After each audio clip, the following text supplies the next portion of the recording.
Hello everybody, welcome back to another episode from the Multi-Tools and Blades channel. Today we're going to have a look at this little pocket knife from the 1950s. It's made by a company called Richartz and they're based in Solingen, Germany. Richartz is still operating today, but most of their knives are actually made overseas. It has these beautiful lustrous red scales, and unfortunately has a bit of shrinkage around the edges. It certainly does need a bit of love, but I'm glad that it's all in working order, all the springs work. A nice little decorative shield on the front there. So let's have a look at the knife blade.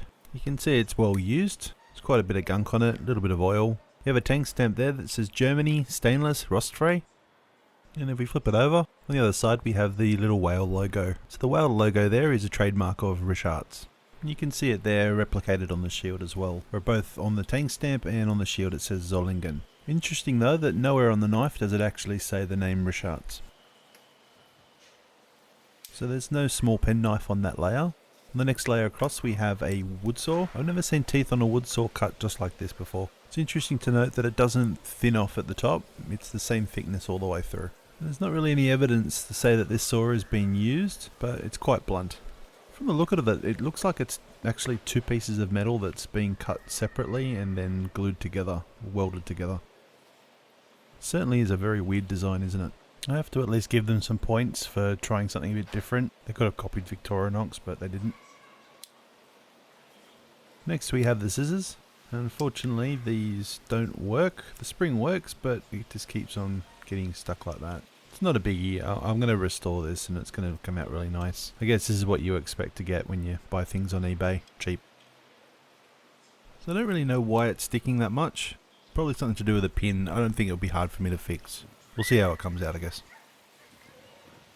Next we have the cap lifter and screwdriver. Similar design to what we're all expecting. These are all stainless steel blades and tools, but you can see there's quite a bit of rust on them. I don't think it was very loved or appreciated. All the edges are quite smoothed over, except for the tip of course, which is quite sharp, as one would expect for a screwdriver. It is a little bit hard to see in the video, but the edges are just slightly chamfered. And then lastly on the front we have the old style can opener. Now, obviously we've all seen these before. I've never used one, apparently they won't work on modern day cans. The tip is really sharp though, which is a good thing, so I don't think I'd have any problem piercing a can though. I don't think it's as thick as any other can opener that I've seen though. You can hear everything's got a really good snap to it. Now if we flip it over we've got the Phillips screwdriver. We get a nice good look at those liners there. Not sure if they're nickel, silver or brass. Victorinox didn't have a round Phillips like this until the 1980s. Before then they were all square and they had files and can key slots. Here's a case of where Victorinox has copied the competition rather than vice versa. And then we have the old style reamer. Disappointingly blunt edges, but doesn't seem to have any sign of use. Sharp tip though. Spring works really well. And just for my follower hitch post, here it is against a 91mm Victorinox, just to show you the size. While we're here, just have a look at the colour difference as well. You can see how much more bright red that is. Looks really nice in natural sunlight.